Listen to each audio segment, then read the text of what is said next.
In this problem here, we're asked to sketch the graph, and to do so, we're going to look at the asymptotes, holes, domain, and range. So first thing I'm going to look for is vertical asymptotes, which I see.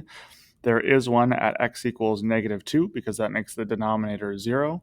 And there are no holes because -2 does not also make the numerator 0. So let's go ahead and sketch that on our graph here at -2. Now, as far as horizontal asymptote, looks like I have a factored form up here. I'm actually going to multiply those together to see what the top would be normally, and that I believe is going to be x squared minus 1 over x plus 2. Now, in this case here, the degree of the numerator is greater than the degree of the denominator, meaning that there is no horizontal asymptote. So what that means is that there could be a slant asymptote. In this case, we'll go ahead and divide to see where that slant asymptote is at. X squared, don't forget to plus 0x minus 1. Now to get from x to x squared, I'm going to multiply by x, and x times x is x squared. X times 2 is 2x. Now I'm going to subtract those. I get negative 2x minus 1. So how do I get from x to negative 2x? That's going to be a negative 2. So I get negative 2x minus 4.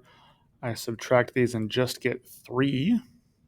And so really what that tells us is this top binomial here, x minus 2, is our slant asymptote. So I can draw the line at x minus 2.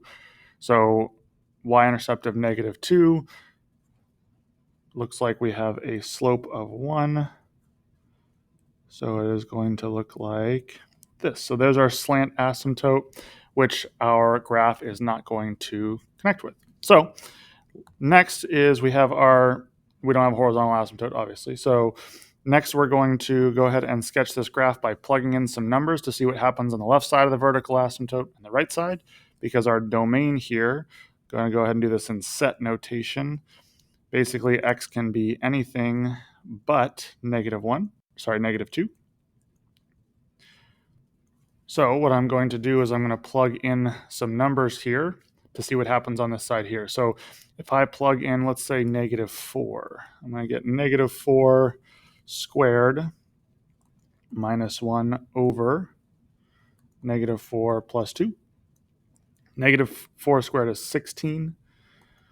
Minus 1 is going to be 15. -4 plus 2 is -2. So it's going to give me -7.5.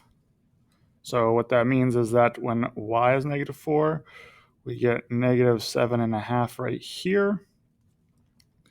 And if we're going to plug in something on the right side, I'll plug in 0.